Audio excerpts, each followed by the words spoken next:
Hi, everybody. Hi again. This is Dara Miles Wilson coming over to all these different platforms from Instagram Live. Unfortunately, we're having technical difficulties, but it is A-OK because I really like this format better. I can use my laptop, sit down, don't have to hold anything. So it's great. Okay, awesome. Hello everybody. Welcome. This is it. This is the second to last day of Black Birders Week. We made it's we made it. It's been such a wonderful ride. I've loved seeing everybody's posts online. I've loved engaging. I love the connections and I love seeing the connections happen. I've seen connections happen in real time, and it's just so awe-inspiring and it warms my heart. And speaking of connections, I connected. I think it was because of one. It was probably last year's Black Birders Week, but I connected with Jane Crawford, who is living in Belize right now, or is Belizean, Belizean. but yes, Belizean, and is the site administrator at the Crooked Tree Wildlife Sanctuary. I can yeah and she's a veterinarian. I'm sorry, I'm trying to pull up her bio. She's a veterinarian. She has a very enviable background. I'm but enviable in all the best of ways, and above all, she is a birder. She is a birder, and she has elder wisdom that I would love to impart upon everybody else here. So I thank you for your time, and let's let's get down to it, please. So Jane, please, could you introduce yourself, and where are you located currently? Okay, my name is Jane Crawford. I am in Crooked Tree Village, Belize. It's a small community about 30 miles from Belize City, and it's a Creole community, which in Belize, the Creoles are the mixture from the African and European. And so we have, because we have different ethnic groups in Belize, so I'm from the Creole, what we call Creole with a K, Kriol. And so Crooked Tree was designated a wildlife sanctuary in 1984. And it's mainly an area for waders, for um, birds that come from North America or passing through either way, going down south or coming north, and some just stayed in Crooked Tree as well. So it's actually a birder's paradise. So it's a great place to be. Awesome. And I please forgive me, everybody. I want to backtrack because I finally pulled up Jane's bio, and you're just so cool. I need to tell everybody. So if you'll give me that moment, please, I want to briefly read your bio. So Jane Crawford is a native of Crooked Tree Village, a small inland community of approximately 1,500 inhabitants, adjacent to the Crooked Tree Wildlife Sanctuary. She graduated from veterinary school in Havana, Cuba in 1998, and she currently works as a veterinary surgeon in Belize City, the commercial capital of the country. Excuse me. She started birding seriously in 2017, mostly from her backyard and within the sanctuary. She's birded throughout Belize and a couple areas in Mexico. She also assists with her sister as a reservation manager for her bed and breakfast, also located in Crooked Tree. Birding for Jane has been a source of calmness and peace. Spending time in nature helps rejuvenate the mind and the mental health. I just thought that was very lovely and that was very beautiful. And it speaks to a lot of what we organizers represent. One of the co-chairs for the national planning effort, Nicole Jackson, is all about wellness, is all about well-being, and myself, when I find that when I'm out in nature, I'm calm, and that's what I enjoy the most because I feel anxious and jittery inside. But so I just thank you. Thank you for that. Thank you for your kindness of your words. I'd like to ask you an intimate question, if that's all right. That's fine. So this is Black Birders Week, and we discussed this before, but I want you to explain a little bit on: do you identify as Black, or what does Blackness mean to you as a woman in Belize? Well, yes, I do identify as black. I am black. There's no other way to identify. And I think Belize is what we usually refer to as a cultural melting pot. So we have various ethnicities. Um, the Creole is the second largest, or is the largest black group there, but there are two major black groups because we have the Garifuna, the Garinagu, which is the Amerindians and the Africans. So they originally came to Belize from Saint Vincent, but the largest group is what we refer to as mestizo, which is the mix with the Mayans and the Spanish. And so that is the largest group that we have. So I think for me as a black person in Belize, I the experience is different from being like say a black person in the United States. Um, there is we don't I don't personally I don't feel that level of racism that you see expressed in the United States. And I as well have a lot of family members that do live in the United States and have experienced these forms of racism, which is sometimes you see commonly displayed on the television or hear about on the news. But I don't have, I really don't have that issue. Um, to me, for me, it is a non-issue personally. And I feel that I can, in Belize, that I can bird wherever I want to. I think the most issue is we don't see a lot of female birders, and um, you don't. People would think, okay, why are you do what are you doing out here as a female on your own? So that's most of the issue really, and but the birding culture is improving. We're seeing more women getting involved as well, and but it doesn't. Black is not really a thing to me in that way. But I do our each community or each of the groups have different cultures and customs, and I participate in all of them whenever I can. So when you say communities and cultures, specifically which one? Because you mentioned yourself, you're Creole, and then there's Yes, Mestizo and right. Garifuna, Mm, which all are three different, like different mixes. But I'd still say like we're all black. We're all a part of like the African diaspora. yes, yes, yes. So we have so mostly it's a multiracial community or a country. So you can't say black only. So the mestizos, I mean, some of them yes would have black ancestry, but not all of them because it's then.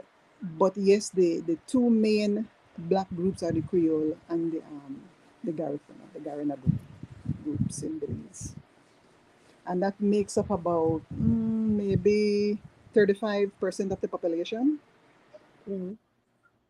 So So then, it's what is I I'm I'm grateful that you don't have the uh black experience that is commonly felt in the United States of America. I'm grateful for that. I wouldn't wish that upon anybody. Um, but what is the experience for you in Belize? I think most of the experience for me is being a female. It's Mhm. being a female, and especially initially in my profession of choice, it wasn't a profession that you had a lot of females, and that's where I felt most of the resistance. Mhm. Just being in a profession that is well, that used to be male dominated. It's not so anymore, and so that's where I felt most of it. But um, in the birding community, I think, yeah, especially here in Belize, it's a small group. It's not relatively large, and all are welcome, uh, ethnicity aside. Mhm. That actually I that vibes with me. I so when I went to school and years ago, I chose to study international relations. So I've had a few chances to leave the country and travel around to South and Central America.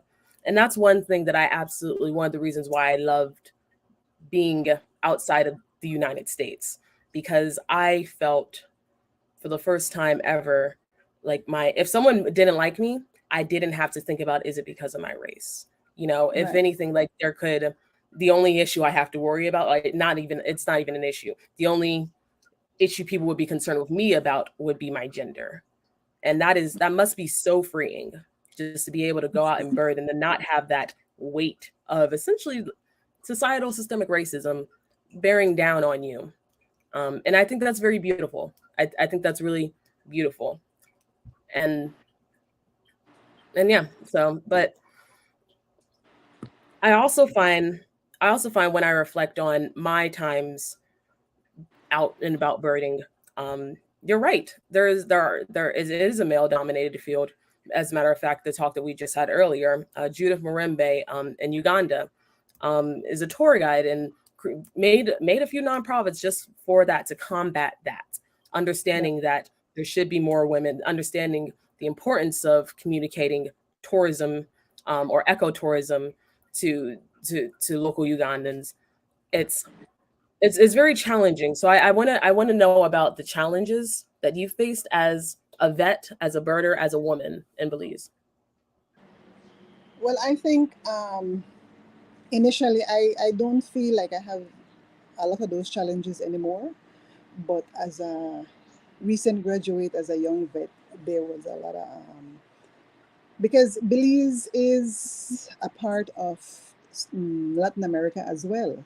So there's also this culture of machismo, so that the male knows and can do better in everything. And so for me, when I initially finished vet school, um, it was suggested to me that maybe I'm not able to work with large animals because as a female, I'm not able to work with horses or cows and all of that. And it would have been more difficult just because of my gender. And not taking in fact that you get the same training, you went to the same school as other males as well. So whatever they learn, you learned as well. So you should have been able to do that. But I think over time I have proven myself, and I don't really have that issue anymore. And I feel like the female veterinarians that are coming in, they don't feel that same pressure because there's someone there already that went through that already and is able to. Well, you don't have that. It's not there, and now the field of veterinary medicine is female dominated. And even right now where I work, we are we are three female vets and two males, and we're having another female coming in and a male leaving, so we'll be four females and one male. So it's but in the birding, I mean, you don't have a lot. I think more women are getting involved, more younger women are getting involved and coming in as birding as well, and I think it's very good. So recently we had the for the Global Big Day, Mm-hmm. um, we did a trip, and there was a lot of women. Some of them just starting to bird, getting into birding, and I feel like we do more of a slow birding. It's not so much competitive, not racking up the numbers, getting so many lifers. I feel like we are able to sit more, we observe better, and you have the time and you could just stay with one species. So like for this Global Big Day, I sat like maybe almost an hour just watching hummingbirds, different hummingbirds come into a feeder instead of just running around and getting lifers. Mm-hmm. And I find that was so much better. I mean, the lifers, they will come, and you don't have to get all of them in one day. So that's the way I like to bird. I think it's referred to as more mindful birding. You're not hurrying. You're not if it's a grackle, it doesn't matter. If I'm seeing the same grackle every day, maybe today it's doing this, tomorrow it'll be something different. So I think I like to observe and I like to see what is happening. and that's why initially I started birding right from my backyard. And some days I can get up to 40 species just in my backyard. And but different days and different time, different season, they're doing different things. Like right now, there's a lot of breeding going on, a lot of nesting, and I just had this amazing experience right in my yard where I had left a coconut tree. It had died from a disease from the coconut, and I just really cut off the top of the tree, and I decided I will see if maybe some bird will use it as a nest. And first, the woodpeckers, they opened a hole, and so last week when I spoke to you, I realized that they had white-fronted parrots, and there were chicks in the nest. They had 3 chicks in the nest hole, and that was amazing. And that happened from February last year. So in a little bit over a year, I had white nest parrots nesting in my yard. So I just created the environment. The woodpeckers did their job, and then the white-fronted parrots came and they made the nest in the yard. And I don't think before that I've had them nested in my yard before. So I'm very excited, and I watch them. I can see them right from my bedroom window when the mother comes to feed and everything, which is amazing. I don't need to go anywhere. I love that. I absolutely love that. And I it's so I'm the birder of my friends, and like I have to get them out. But also like when I'm finding it's being really, really helpful to emphasize, no, you don't have to leave. Just like you can stay in. Mind you, we're not getting like 40 to 100 tropical birds flying through. But even still, like my white-breasted nuthatch, my red-bellied woodpecker, dag nabbit, like they have a soft spot in my heart. So that's incredible. Um, Everybody in the chat, everybody viewing, hello. Thank you so much for joining. My name is Dara Miles Wilson. I'm a co-chair for Black Birders Week, the national planning effort. I'm joined by Jane Crawford in Belize City. That's where you're close to? I'm in Crooked Tree Village. Excuse me, Crooked Tree Village in Belize. Excuse me, Right. apologies. And yes, and we're having a conversation, just really seeing like what is birding and blackness across the diaspora. Really, there's so many, as Jane commented earlier, the Black experience in the United States is very different than the Black experience in the rest of the world. But nonetheless, we're unified by our Blackness, and we're unified more than it isn't just oppression that unifies us. No, none of that. If anything, it's our joy, it's our incredible triumphs, it's our connection to our ancestors and to our family, and these connections and these family ties that to me are so strong across borders that it's so we don't have that same experience, but like we share something just by being Black. And Right. there's there's power in that, and there's strength in that as well. So so thank you again. Thank you, Jane. I want to, Jane, apparently you have a fan from Honduras, Amaya. That's Tanya. Amaya says, yes, Amaya says, hello. Excuse me, not sorry, Tanya from Honduras. Hello, awesome. Honduras is gorgeous. Crooked Tree is a true paradise, a welcome community. Great time with Jane birding and solo traveling. So can you tell me a little bit more about this true paradise, Crooked Tree? Well, I let me tell you where Belize, I think, because a lot of people don't know where Belize is, the actual location for Belize.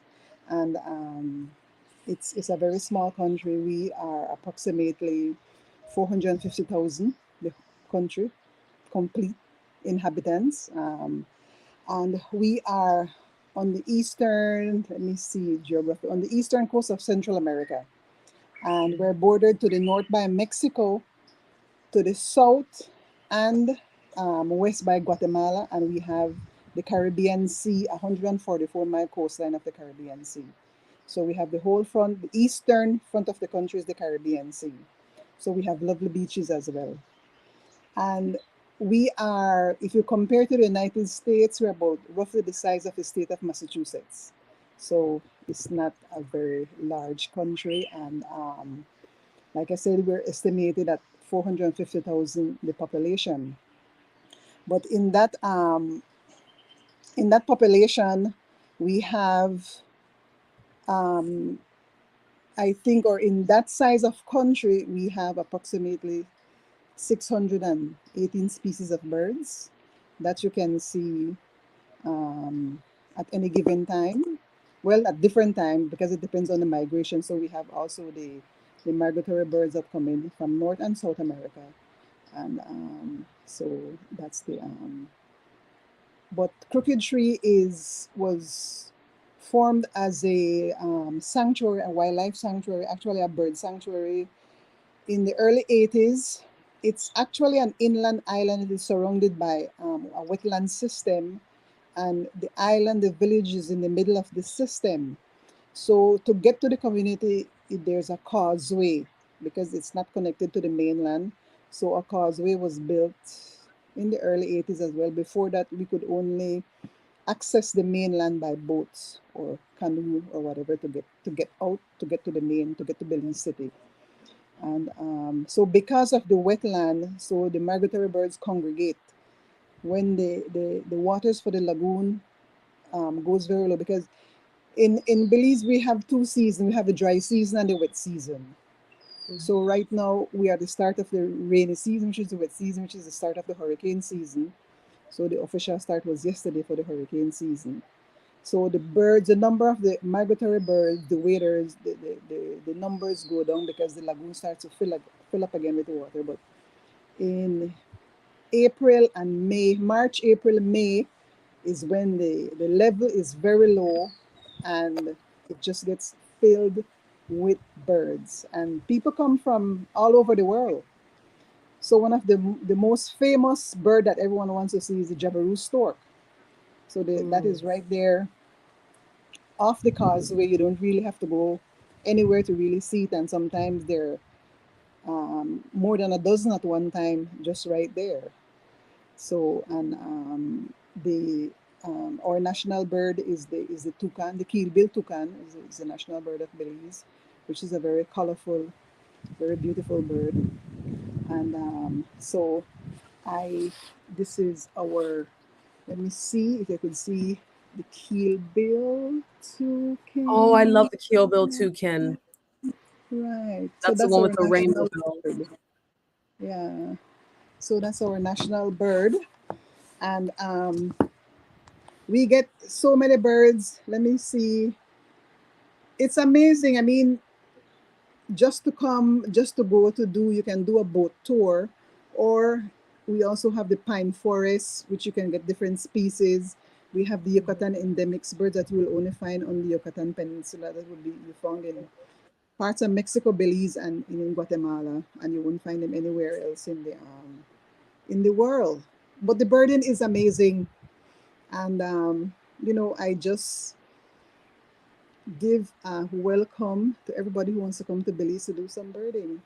And a plus is that English is spoken, is the English is our official language, but more than 50% of the population speaks Spanish as well. And but it's if you come from North America and you're thinking about, okay, the language issue or the language barrier, then it's not a problem at all. So, you know, welcome to Belize, everybody.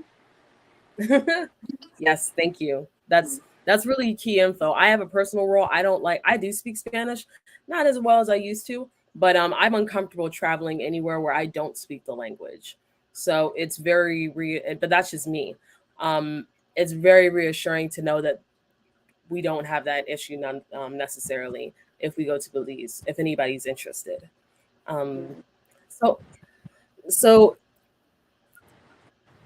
could you tell me a bit more about when you started birding, like in 2017? I just want to hear, like, very simply, like spark bird, because again, mind you, I'm up here and you have so many more opportunities to get incredible birds, and I envy that. So like, what was a spark bird? I was like, maybe I am here, maybe I should start looking around more. Well, for me, I because I work in the clinic, I we also get birds as patients. And we have a couple of rescue organizations that deal with wild birds and rehabilitation and return them to wild. And we had one organization, specifically the Belize Bird Rescue. They brought in a purple gallinule, and I looked at this bird and all the colors, and I was like amazed by all the different colors from this bird. I'm like, wow, I've never seen this bird before. And I was told, you can find this bird right where you live. This is right in your wetland. This bird is right in your wetland. And I'm like, I've never seen this bird before. So it became, I had to find that bird in the wild. I didn't really just want to see it in a clinic setting. I don't want to see a sick bird. I wanted to see the bird in its natural habitat. And so I went looking for that bird, and I found the bird. And after that, well, I saw other birds, and then I wanted to know, because the common birds I knew already because they were just there all the time. And this one, while looking for that bird, then you start to notice others, and then you start to notice the migrants, which I wasn't aware of before. Um, it was maybe in the back of your mind, just a little information there, okay, they're a migrant, but I don't know which bird is a migrant and which is a resident. And then from there, it just started. And my sister told me that I'm obsessed with birding. So so I suppose a little bit is probably a little bit, but I enjoy it, and I could go birding every day. And I actually try to do a little bit of birding every day. So, but the purple gallinule, yes, that was my spark bird. And I have seen that bird multiple times, and it's still amazing to see, especially when you're in that full color, when you get an adult bird with all the colors. It's just the blues and the purple and the pink and everything, all that color just mixed together. You're like, this is a festival bird. So it's a beautiful bird. And I think, I don't know if maybe I can find a photo of one, because maybe some people aren't familiar with it, but it's let's see, purple gallinule. But it's a beautiful bird, and I think it's a good bird to start birding with. It's a good spark bird. Mm-hmm. Maybe I can find one. Maybe I should have had that purple gallinule. Okay, I think I'm looking on, and this is right here in the U.S. I mean, it's found in Florida, so Mm-hmm. it's not really a bird that is unknown in the U.S. I don't know if you can see that really. Like, I can see it, and I love that. It's so it's funny. It's called the purple gallinule, but I'm seeing yellow, blue, emerald, green, that right. red. Yes, It's it's a very that's incredible. colorful bird. So if it's and I think sometimes maybe it takes something like that, something that is outstanding, you know, that captures your interest, and then it just stays, it just holds it on. So, but That's quite the definition of a spark. So yeah, yeah, it was. it sparked that It interest, was. and that for me, Yeah. absolutely. Yeah, that's incredible. Quick question. You said common birds. What is a common bird in Belize? We have the clay color thrush. I can just hear one calling. We have the clay color thrush. I mean, I see those birds in my yard every day. The great kiskadee, the tropical kingbird. Let's see, social flycatcher. Uh, those are just everyday birds that you see every day, everywhere. I gotta pull up Uh, my Panama birding book and look up great those, but tail I'm just like, grackles, the great tail grackles. So those are the birds that I would see. I would see every day. Blue gray tanagers, oh, uh, sorry, that's my favorite bird. yellow belly elenias. Mm, but I see those every day. And during this time now, you can hear the clay colored thrush. They are calling all the time. They're singing all the time, and so those are one of the melodious blackbird. Those Mhm.